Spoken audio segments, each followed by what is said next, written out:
AI won't replace you when it becomes smarter than you. It replaces you when your work becomes too cheap to hire for. Let's say you do a task for $500. Then James in London will say, I will do it for $200. Then we have Anna from Bucharest who will do it for $50. And then AI shows up and does it for basically nothing. That's how it happens. And at that point, it's not even personal, it's just math. Right now, millions of people are trying to prepare for AI. They're learning new tools, upgrading their workflows, getting better at AI prompting, and automating parts of their work. And that's good, but most people are still making one big mistake. They're preparing for AI by becoming better at tasks instead of becoming valuable at outcomes. And that difference might sound small until it changes everything. So in this video, I'm going to show you 3 things. First of all, the most common mistake people make when adapting to AI, why this thing will silently destroy your leverage, and finally, what is the shift that you can make right after watching this video that will make you irreplaceable in 2026.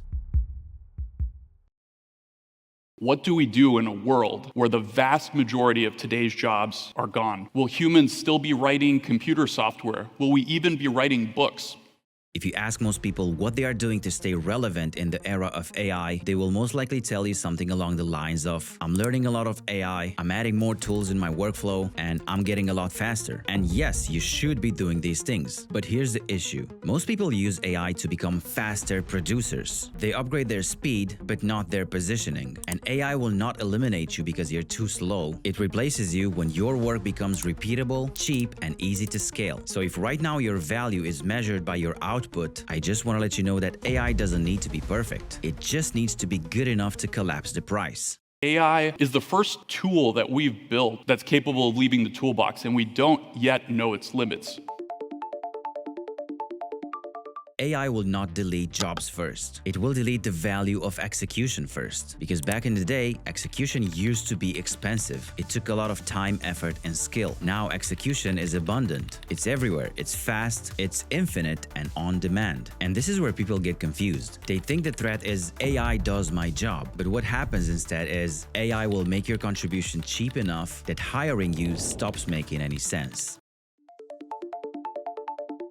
Here's something important. Using AI tools is not optional anymore. It's becoming something like using email or Google Docs. It is the baseline. And that's why this trap is so subtle. Because people usually say that if I learn more tools, I will be safe. But tools do not protect you because tools spread. When a tool becomes useful, it will become mainstream. And when everybody has it, it will stop being your leverage. So the goal is not to know more tools. The goal is to use those tools in order to move up on the ladder of value. And the best place to go in order to do that is no other than the biggest website for AI tools in the world. There's an AI for that. By clicking the link in the description, you will definitely understand what I mean by AI tools that will make you more valuable. But the secret doesn't lie in the tools. It lies in what you can consistently deliver with these tools.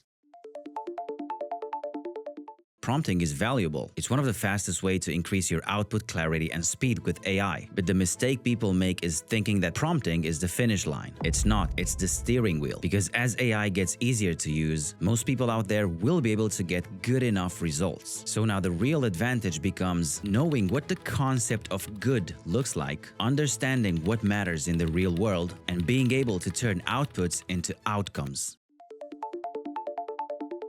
So here's what happens inside of companies and markets. You don't get replaced because you're bad. You will get replaced because your company stops needing a full human salary for that work, because AI collapses the cost. And this doesn't happen in one single dramatic moment. It happens in quiet phases. Fewer requests, fewer meetings, fewer tasks, and ultimately fewer people needed. This will show up as optimization. Let me give you a real-life example. Let's say you're a designer. So if your value right now is make me a logo or make me a banner or make me a clean layout, AI can already do that at good enough quality. So how do you avoid being replaced? You don't compete on speed. You compete on taste and decision making. You become the person who can do things like understand the business goal behind the design, choose what to remove, not what to add, protect the identity of the branding across all of the assets, translate messy client feedback into a clear direction. In 2026, design is not pixels. Design is judgment. An AI can generate 100 variations of a logo in a matter of seconds, and it will cost you close to zero. But an AI can never own and understand the brand. Only you can do that. That's the key idea. Most people are stuck in their output value. Here, I delivered this thing. That is output value. You need to optimize for outcome value. AI will destroy output value first. It's already doing that because AI produces outputs infinitely. That's what the AI does, and you don't want to compete against that. In this case, AI becomes anti-replaceable. That's why in order to survive, you need to attach yourself to outcomes. Revenue, retention, risk, growth, shipping, decision-making. Outcomes require accountability. That is something the AI doesn't have. So in 2026, the most valuable people will be the ones who can do these three things. First of all, choose the right problem. AI can solve 1,000 problems, but if you aim it at the wrong one, you will just move faster in the wrong direction. In this case, choosing what matters can become your advantage. Number 2, make decisions under uncertainty. When information is complete and when there are some trade-offs that exist, when nobody knows the correct answer, the best thing the AI can do is give you options, but someone still has to decide. And that someone is the person watching this video. At number 3, we have owning your responsibility. This is the one nobody wants to talk about because AI doesn't take responsibility for anything. People do. And companies don't pay for outputs. They pay for accountability. This means that the closer you are to accountability, the safer you are. Right now, there are two main ways you can use AI. One of them is as a helping crutch, which basically means that you will do the same exact role, but faster. And the second way is using AI as leverage. In this case, you use the AI to own bigger outcomes. So instead of just doing some tasks, you run the system. Instead of just producing outputs, you deliver results. And just like that, AI becomes your workforce, and you become the operator.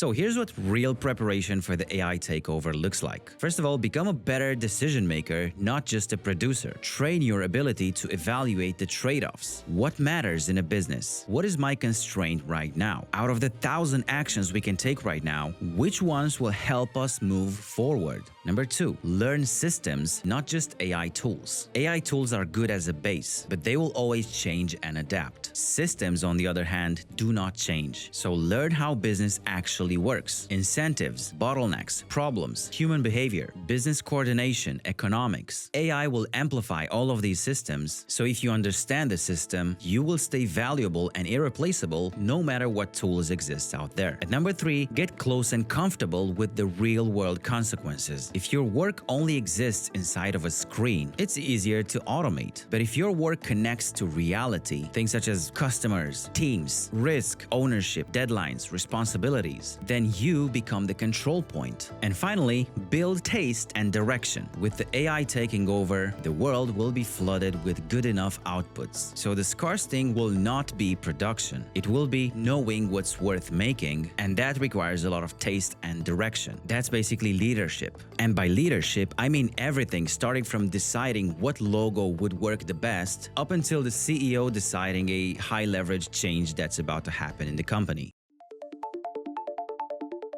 Before moving on with your life, I have this simple test for your future. Ask yourself this question. If AI becomes 10 times better tomorrow, will my value increase or decrease? If your value decreases, you're probably competing on execution. If it increases, you are positioned around judgment and outcomes, and that's a good place to be. Be the person who becomes more powerful as AI improves. The absolute worst way you can prepare for the AI takeover is to become a better task machine. Because if you prepare that way, you will make yourself replaceable. The safest move right now is climbing the value ladder. Instead of output, think outcomes. Instead of execution, think judgment. Instead of tasks, think responsibility. In the next video, I want to talk to you about something even more important. What happens when the old career ladder breaks and how you can build a new one. Because in 2026, the people who win will not be the most talented. They're gonna be the ones who will reposition first. There's a pretty high chance you will never see me again. Make sure to hit that subscribe button and make sure to subscribe to our newsletter, which is the biggest AI newsletter in the world with more than 2.5 million readers. Before leaving, I just want to let you know that the shift is not coming in loudly. It's happening quietly right now as we speak. Until next time.